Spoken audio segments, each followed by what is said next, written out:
आज मैं जिस टॉपिक पर आप लोगों से बात करने वाला हूं वो हमारे देश के लिए एक बहुत बड़ी सीख है। मैं अपनी वीडियो में दुनिया भर के अलग अलग देशों की बात करता हूं और आज मैं जिस देश की बात करने वाला हूं वो हमारा ही पड़ोसी देश है, बांग्लादेश।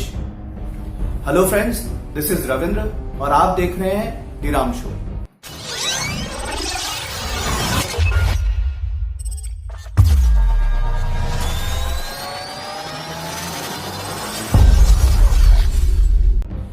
आज हम बात करने वाले हैं हजारों लाखों बांग्लादेशी लोगों की जो सड़क पर आकर एक साथ एक आवाज में रेप यानी कि बलात्कार का विरोध कर रहे हैं। वहां से ऐसे ऐसे स्टेटमेंट्स आ रहे हैं जो बाकी और कोई समझे ना समझे हमारा देश बेहतरीन तरीके से समझ सकता है। वो लोग कहते हैं कि वहां पर इतना खतरा बढ़ चुका है कि वहां के लोग स्ट्रीट्स में भी निकलने से डरते हैं। हम रेप फ्री बांग्लादेश की कल्पना नहीं कर पा रहे हैं। ऐसी बहुत सारी चीजें जो वहां से आ रही हैं, क्या हमारे देश में ये सेम चीज नहीं हो रही है? क्या हमारे देश की औरतों को ये डर परेशान नहीं कर रहा है? चलिए आज एक चीज इमेजिन करते हैं। ऐसी दुनिया सोचिए जहां आपके आसपास कोई भी लड़की या औरत नहीं है, वो बाहर ही नहीं निकल रहे हैं क्योंकि उन्हें सुरक्षित महसूस नहीं हो रहा है। ऐसी दुनिया जहां औरतों को सुनना ही बंद कर दिया है क्योंकि लॉ औरतों से ज्यादा क्रिमिनल्स को सपोर्ट करने लगे हैं। ऐसा ही कुछ बांग्लादेश में हो रहा है और ऐसा ही कुछ हमारे देश में भी हो रहा है। इसलिए वहां के लोगों ने अपने प्रोफाइल पिक्चर को ब्लैक कर दिया, ठीक उसी तरह जैसे हमने 2012 में निर्भया केस होने पर हम सब ने मिलकर अपना प्रोफाइल ब्लैक किया था। बलात्कार एक ऐसा मुद्दा है जो पूरे विश्व भर में एक बड़ी परेशानी बना हुआ है और इंडिया में तो सब अच्छे से जानते ही हैं। इसलिए ये बेहद जरूरी है कि हम सब इसके बारे में बात करें और सोचें हकीकत में कैसे हम इस परेशानी को सुलझा सकते हैं। मैं ऐसी 5 चीजों पर आपसे बात करूंगा जिससे मैं समझता हूं कि हम रेप जैसे क्राइम से जीत सकते हैं। सबसे पहला और सबसे जरूरी, रेपिस्ट को सजा देने का जो पुराना तरीका है वो बदलना चाहिए। जो इंसाफ मिलने में सालों लग जाते हैं, क्राइम को प्रूव करने में सालों लग जाते हैं, इस प्रोसेस को बदलना बेहद जरूरी है। ये लॉ या तो प्रोसेसेस इतनी लंबी होती है कि किसी भी औरत को रेपिस्ट के खिलाफ रिपोर्ट लिखवाने ना लिखवाने के लिए मजबूर कर दे। पूरी उम्र निकल जाती है कोर्ट के चक्कर काटते काटते और फिर भी कभी कभी इंसाफ नहीं मिल पाता। सरकार को हमारी इस रिक्वेस्ट पर काम करना होगा। दूसरा, हम सभी को औरत को दोष देना बंद करना होगा। सोचिए, देखिए, कौन चाहेगा कि उसके साथ ऐसा हो? कौन? फिर कैसे हम कह सकते हैं कि इसमें लड़की की गलती है? इस सोच से ऊपर उठना भी हमारे लिए एक बहुत बड़ी चुनौती है। उसने ऐसे कपड़े क्यों पहने थे? वो रात को क्यों बाहर निकले थी?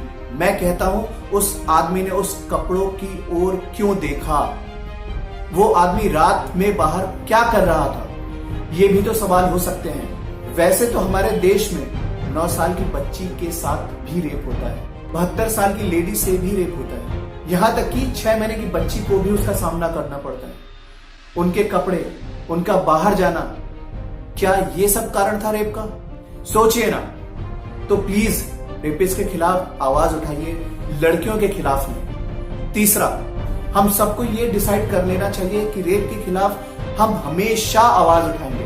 There will be zero tolerance against rape. इससे कोई फर्क नहीं पड़ना चाहिए वो कौन है, कितने साल का है, बॉयफ्रेंड है या हस्बैंड है या कोई और है।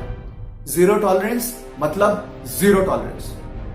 चौथा, हम लोगों को आदमी होने के नाते सोसाइटी में और अच्छा करने की जरूरत है। अगर आप एक पुरुष हैं तो आप ये देख रहे हैं तो मैं आपसे कहना चाहता हूं कि अब बहुत जरूरत है हम लॉकर रूम वाले इंसिडेंट्स को रोकें। ऐसी बातें करना बंद करें जहां हम वुमेन को ऑब्जेक्टिफाई कर रहे हैं। पांचवा, जो बहुत जरूरी है इंडिया जैसी कंट्री के लिए, कि हमें घर घर पर और स्कूलों में बच्चों को सेक्स एजुकेशन प्रोवाइड करनी चाहिए। अपने बेटे को यह सिखाना चाहिए कि अगर कोई लड़की ना बोलती है इसका मतलब ना होता है।